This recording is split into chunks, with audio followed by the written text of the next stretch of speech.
बाद मंत्रिमंडल का विस्तार हो सकता है। प्रदेश बीजेपी अध्यक्ष दिलीप जायसवाल ने कहा है कि खरमास बाद मंत्रिमंडल विस्तार की संभावना है, लेकिन अभी इस पर कोई चर्चा नहीं हुई है और जब चर्चा होगी तो मंत्रिमंडल विस्तार भी फाइनल होगा।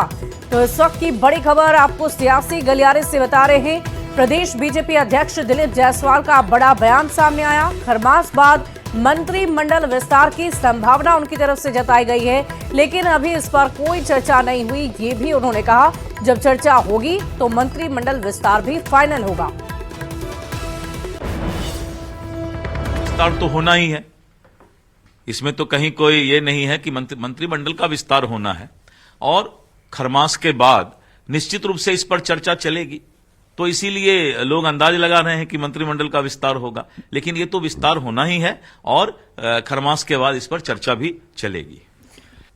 और लोकसभा चुनाव 2024 केंद्र में बीजेपी को रोकने के लिए शुरू की गई विपक्ष की किलाबंदी अब पूरी तरह से डहती दिख रही है। ममता बनर्जी और अखिलेश यादव के कांग्रेस से किनारे के बाद रही सही कसर अब तेजस्वी यादव ने पूरी कर दी है और साफ कह दिया है कि इंडी गठबंधन लोकसभा चुनाव तक ही था। ऐसे में बिहार विधानसभा चुनाव से पहले तेजस्वी का ये बयान कांग्रेस के लिए एक बड़ा झटका माना जा रहा है, जिस पर विधानसभा में कांग्रेस विधायक दल के नेता शकील अहमद खान ने पलटवार भी किया और इशारों ही इशारों में तेजस्वी यादव को दो टूक कह दिया। दिल्ली चुनाव में तो पहले से तय था इंडिया अलायंस जो है वो लोकसभा के लिए, और बिहार में जहाँ तक बात की जाए हम लोग तो शुरू से साथ थे। यहाँ तक दिल्ली जा रहे हैं आपका प्रचार करने के लिए।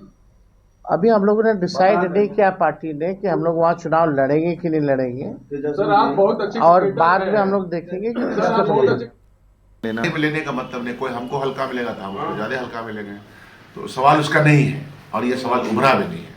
सवाल ये है कि हमको बिहार में यह जो सरकार चल रही है जो न्याय सम्मत नहीं है और लोगों के खिलाफ है, आम जनमानस के खिलाफ है, उसके खिलाफ जो हमारी मोर्चाबंदी है वो कामयाब और मजबूत होनी चाहिए।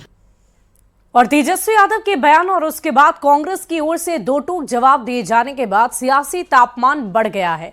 गठबंधन दलों के नेता भी अब इंडिया अलायंस की स्थिति पर सवाल खड़े कर रहे हैं। जम्मू कश्मीर के सीएम तो ऐसी स्थिति में गठबंधन को ही बंद करने की सलाह दे रहे हैं, तो एनडीए नेता भी एक सुर में निशाना साध रहे हैं। बदकिस्मती की बात यह है कि क्योंकि इंडिया ब्लॉक की कोई मीटिंग बुलाई नहीं जा रही है, तो इसमें कोई क्लैरिटी नहीं है, ना लीडरशिप को लेके, ना एजेंडा को लेके, ना आगे क्या हम रहेंगे या नहीं रहेंगे इसको लेके। घर ये सिर्फ पार्लियामेंट इलेक्शंस के लिए था, इसको वाइंड अप करिए, फिर हम अपना काम अलग से करेंगे। कांग्रेस ने जितना लाभ लेना था इंडी गठबंधन का वो ले लिया, अब इसके बाद जो है बर्बादी तय है। गठबंधन अब जो है तार तार हो चुका है, अब इसमें कोई भी ताकत नहीं रह गई है। कभी भी एक रूपता इसमें नहीं थी। ये परिवार से बाहर इंडिया ब्लॉक के लोग देख ही नहीं सकते। नीतीश कुमार जी ने बड़ी कोशिश की, सच्चाई ये है, लेकिन इनमें कभी भी सहमति किसी बात पर, देश के इंटरेस्ट में, देश के लिए इनका क्या विजन है, कोई पॉलिसी, कोई बात थी ही नहीं। देखिए, इंडी गठबंधन के लोग सिर्फ अपने स्वार्थ में, कोई गठबंधन के स्वार्थ में नहीं है, सिर्फ अपने राज्य, अपनी व्यवस्था, अपनी चिंता, ये इंडी गठबंधन का धर्म है। इसमें दिक्कत कहाँ है, सभी लोग जानते हैं। कांग्रेस पार्टी अपनी चिंता करती है, राष्ट्रीय जनता दल अपनी चिंता करती है। तेजस्वी के बयान पर शकील अहमद खान के इस तल्ख तेवर ने बिहार से दिल्ली तक सियासी तापमान को बढ़ा दिया है। एनडीए के नेता जहां आरजेडी कांग्रेस के गठबंधन को स्वार्थ का गठजोड़ बता रहे हैं, तो कांग्रेस विधायक अजीत शर्मा ने कह दिया है कि कांग्रेस के साथ जनता है और कांग्रेस अकेले भी चुनाव लड़ सकती है। अब जो शब्द शकील अहमद खान ने कहे कि अगर कांग्रेस को कोई हल्के में लेगा तो कांग्रेस भी उन्हें हल्के में लेगी, बिल्कुल साफ है कि इंडिया गठबंधन का वजूद बिहार में समाप्ति के कगार पर है। मिलकर ये दोनों और इनके साथी दल लड़ते तब भी इनका सफाया होना तय था। तेजस्वी यादव और लालू यादव जी ने झटका नंबर 3 दिया है कांग्रेस को, ये कहकर कि इंडिया अलायंस तो केवल लोकसभा में था, विधानसभा में कोई इंडिया अलायंस नहीं, मतलब कि बिहार में भी झटका लगने वाला है। कांग्रेस के लिए no takers, no confidence in Rahul, और नो कॉन्फिडेंस की तो स्थिति ये है कि खुद पृथ्वीराज चौहान जो कांग्रेस के नेता है वो कांग्रेस की जीत की कामना नहीं कर रहे। वो तो कह रहे हैं कि दिल्ली में कांग्रेस नहीं जीत पाएगी, कोई और जीतेगी, आम आदमी पार्टी जीतेगी। ये तो इनकी हालत है, राहुल गांधी के प्रति अविश्वास है। बिल्कुल, हम तो मानते हैं कि हम लोग का बिहार में गठबंधन अभी भी है। बिल्कुल संविधान और लोकतंत्र बचाने के लिए अगर जरूरत पड़ेगी, मैं आदरणीय राहुल गांधी से आग्रह करूंगा कि अकेले भी चुनाव लड़िएगा, जनता आपके साथ रहेगी। निश्चित तौर पर हम लोग गठबंधन में हैं। बिहार में जहां तक हम सवाल है, गठबंधन में है। मुझे पूर्ण उम्मीद है कि पूरा गठबंधन रहेगा और आदरणीय तेजस्वी यादव ने ऐसी कोई बात नहीं कही है कि बिहार में गठबंधन नहीं रहेगा। तो बिहार में चुनाव से पहले ही सियासी घमासान तेज हो गया है। लोकसभा चुनाव से पहले जिस विपक्षी एकता को बटोरने की कोशिश हुई थी, मंत्र दिया गया था जुड़ेगा भारत, जीतेगा इंडिया, वो मंत्र महज 1.5 साल में बेअसर हो गया और गठबंधन में अब सिर्फ और सिर्फ गांठ ही बची है, जिस पर सियासत तेज हो रही है। राजनीति करने वाले हल्के नेता की हल्की पार्टियां हैं दोनों, चाहे राष्ट्रीय जनता दल हो चाहे कांग्रेस पार्टी।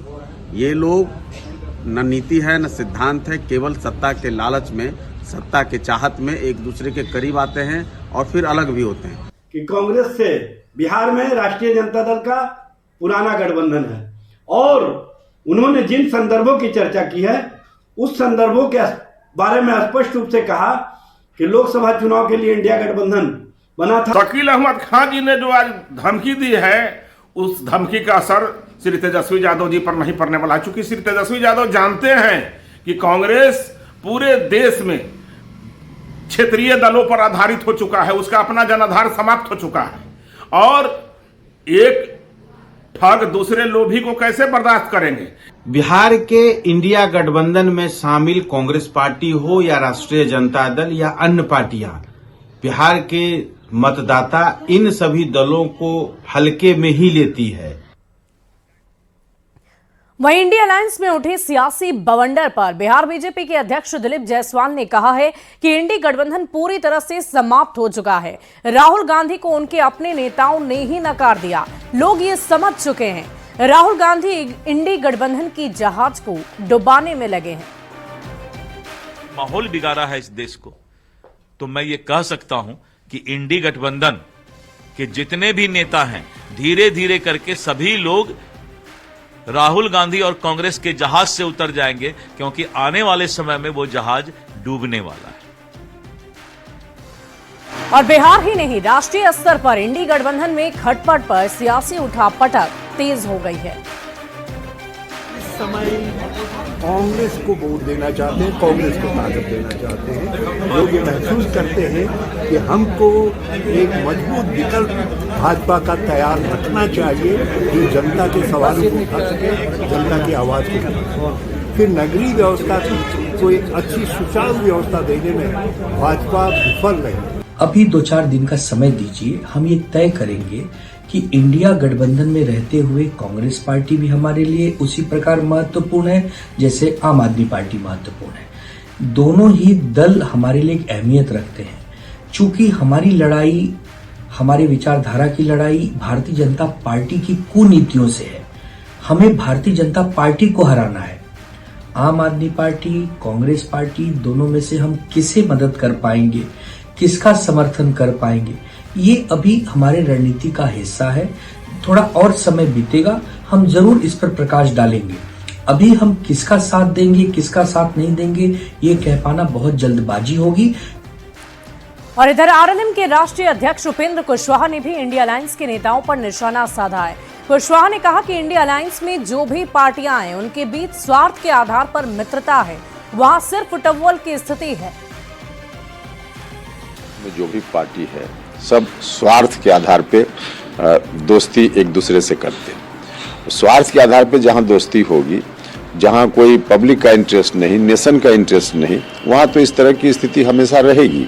और इसलिए ऐसी स्थिति है, अलग अलग नेता अलग अलग पार्टी की अलग अलग बयान देते हैं, तो स्वाभाविक रूप से सिर्फ फुटबॉल की स्थिति है और इंडिया ब्लॉक में यही स्थिति रहने वाली है। वहीं तेजस्वी यादव के इंडिया अलायंस को लेकर दिए गए बयान पर गिरिराज सिंह की प्रतिक्रिया सामने आई है। गिरिराज सिंह ने कहा कि हम लोग पहले से ही कह रहे थे कि मोदी जी के डर से सब एक प्लेटफॉर्म पर आए थे और अब ये कांग्रेस जाने और जो उनके साथ हैं वो जाने। इंडिया गठबंधन का अस्तित्व पर भी सवाल खड़ा करते हुए कहा कि इंडिया गठबंधन सिर्फ लोकसभा चुनाव के लिए बना था। अरे भाई, ये तो हम लोग पहले ही से कह रहे थे, मोदी जी के डर से ये सब एक प्लेटफॉर्म पर आए और ये अब कांग्रेस जाने, जो उनके साथ हैं वो जाने। वहीं विधान परिषद के लिए जेडीयू उम्मीदवार ललन प्रसाद ने आज नामांकन किया और नामांकन के समय सीएम नीतीश, डिप्टी सीएम सम्राट चौधरी, विजय सिन्हा और एनडीए के कई नेता मौजूद रहे। सभी नेताओं ने एनडीए की एकजुटता का संदेश दिया है।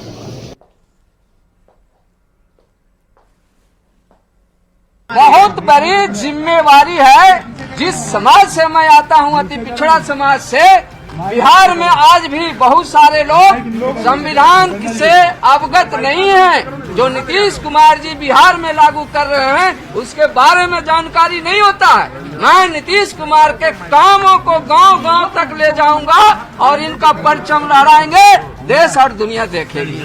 एनडीए में एक कार्यकर्ता को आदरणीय मुख्यमंत्री नीतीश कुमार जी ने, एक समता पार्टी के कार्यकर्ता लगभग 30 वर्षों से समता पार्टी और जनता दल यूनाइटेड में काम करते रहे, उनको प्रस्ताव किया। हम लोगों ने, सभी लोगों ने समर्थन। मंत्रिमंडल बहुत बधाई।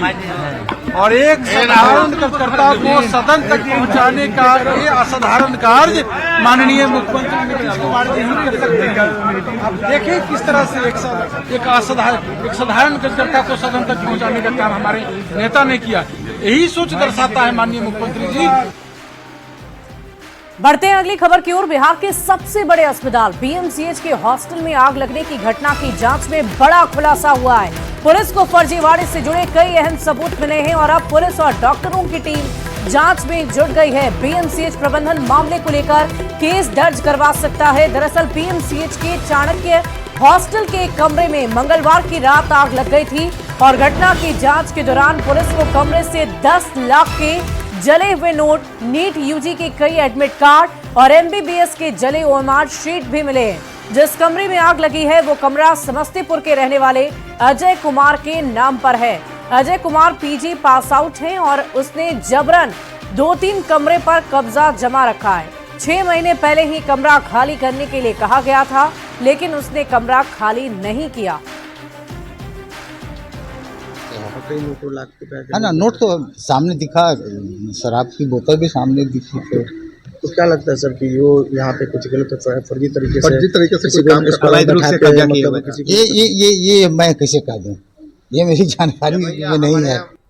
वहीं आरजेडी के मुख्य प्रवक्ता शक्ति यादव ने पीएमसीएच के हॉस्टल के कमरे में जले हुए नोट और एडमिट कार्ड मिलने पर सीधे स्वास्थ्य मंत्री को घेरा है और इस मामले में सरकार से संज्ञान लेने के साथ ही स्वास्थ्य मंत्री से भी सफाई देने के लिए कहा है।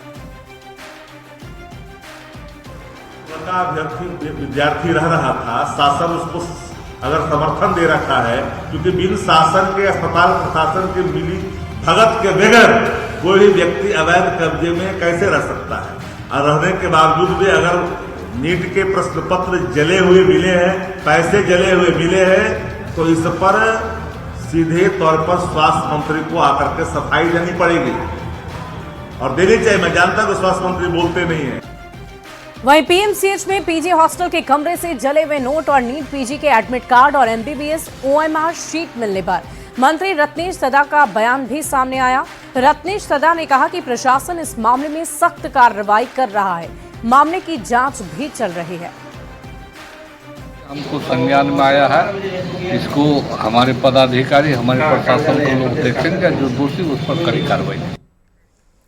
और इसी बीच बेगूसराय से इस वक्त की बड़ी खबर सामने आ रही है, जहां एक अपराधी का वीडियो वायरल हो रहा, जिसमें वो दोनों हाथों में हथियार लेकर महिलाओं को जान से मारने की धमकी देते हुए नजर आ रहा है। जानकारी के अनुसार ये वीडियो मुफस्सिल थाना क्षेत्र के पसपूरा वार्ड संख्या 17 का है। बताया जा रहा है कि जमीन का मामला था और युवक कुख्यात अपराधी है जो खुलेआम महिलाओं को धमका रहा था। इसी दौरान किसी ने इसका वीडियो बनाकर सोशल मीडिया पर वायरल कर दिया। पुलिस ने वायरल वीडियो पर संज्ञान लेते हुए छापेमारी शुरू कर दी है, लेकिन इस वीडियो ने एक बार फिर साफ कर दिया है कि बिहार में पुलिस का खौफ अपराधियों में खत्म होता जा रहा है।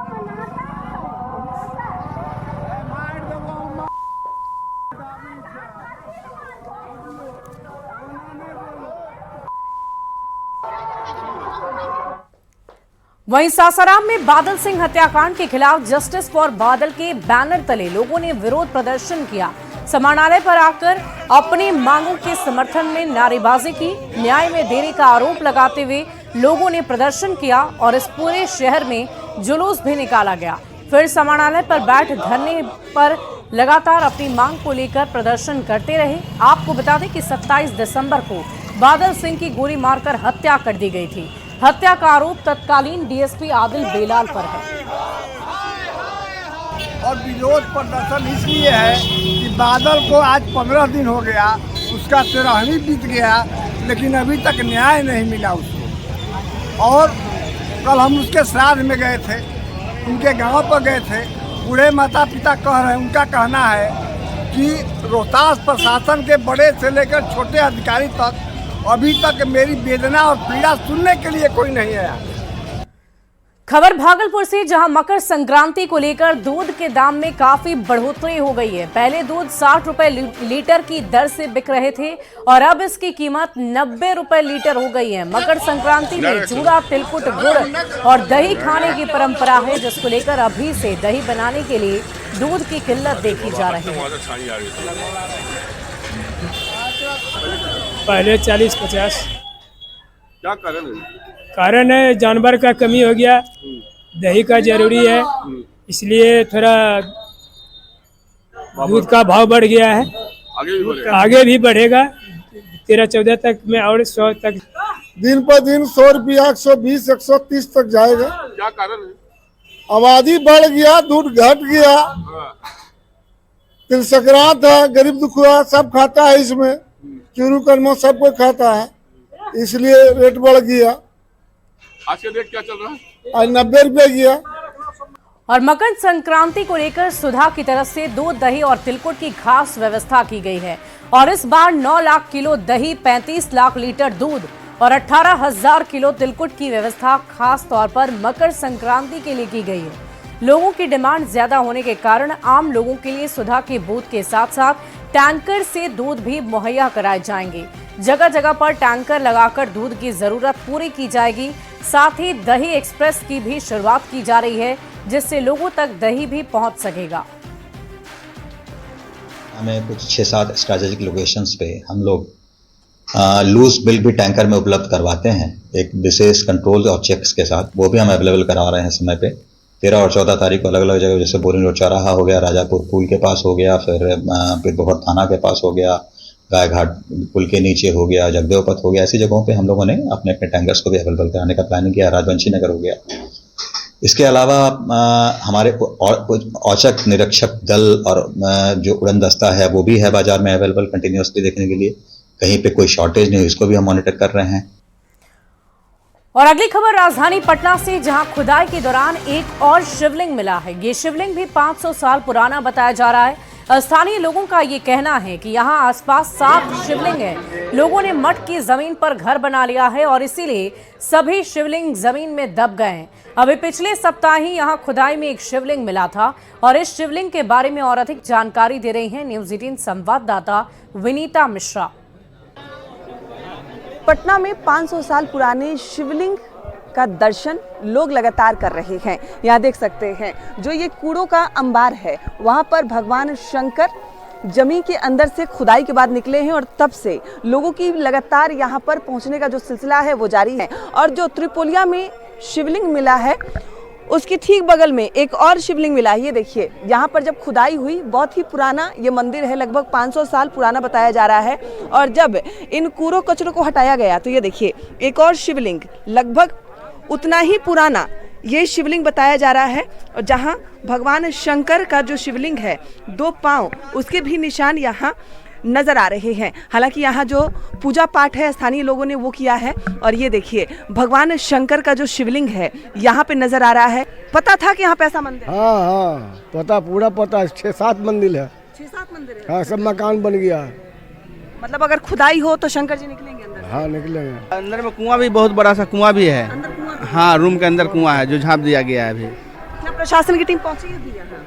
अभी तो पहुंची थी लेकिन अभी कुछ एक्शन नहीं लिए है। इस मठ पर केस भी चल रहा था, उसका तारीख भी आ रहा था, लेकिन उसी बीच भगवान शंकर यहाँ प्रकट हो गए। 13 तारीख को इस मामले पर सुनवाई होनी थी, लेकिन उससे पहले ही भगवान शंकर यहाँ दर्शन दे चुके हैं और भक्त लगातार उनकी आराधना कर रहे हैं।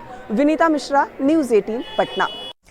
और भारत सरकार के वस्त्र मंत्रालय के अधीन निफ्ट की एक पहल शुरू हुई है, जिसमें फैशन का ट्रेंड अब देश से शुरू किया जाएगा और इसके लिए निफ्ट की तरफ से विजन नेक्स्ट बुक लॉन्च की गई है, जिसमें फैशन और खुदरा बाजार में चल रहे ट्रेंड की सारी जानकारी मिलेगी। एक ट्रेंड चलता है कि हमें कौन से कलर के कपड़े पहनने हैं। इसकी शुरुआत विदेशों में होती है, हम उसको फॉलो करते हैं, लेकिन अब इसकी शुरुआत पटना निफ्ट से हो, इसके लिए कोशिश की जा रही है। यहाँ देख सकते हैं विजन नेक्स्ट एक बुक जिसको लॉन्च किया गया है और अब ये कोशिश है कि जो ट्रेंड हम फॉलो करते हैं फॉलो ना करें, बल्कि इस ट्रेंड की शुरुआत करें।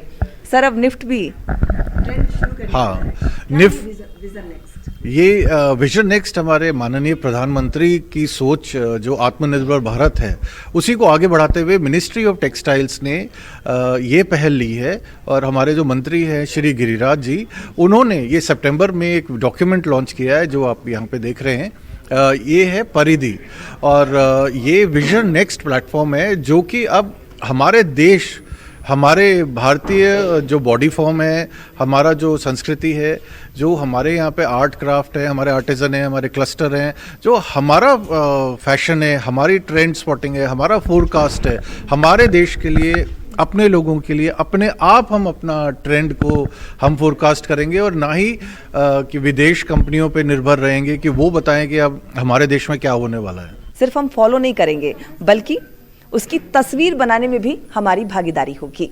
विनीता मिश्रा, न्यूज़ 18 पटना। और फिलहाल इस बुलेटिन में अभी के लिए बस इतना ही। आप बने रहे न्यूज़ 18 बिहार झारखंड के साथ।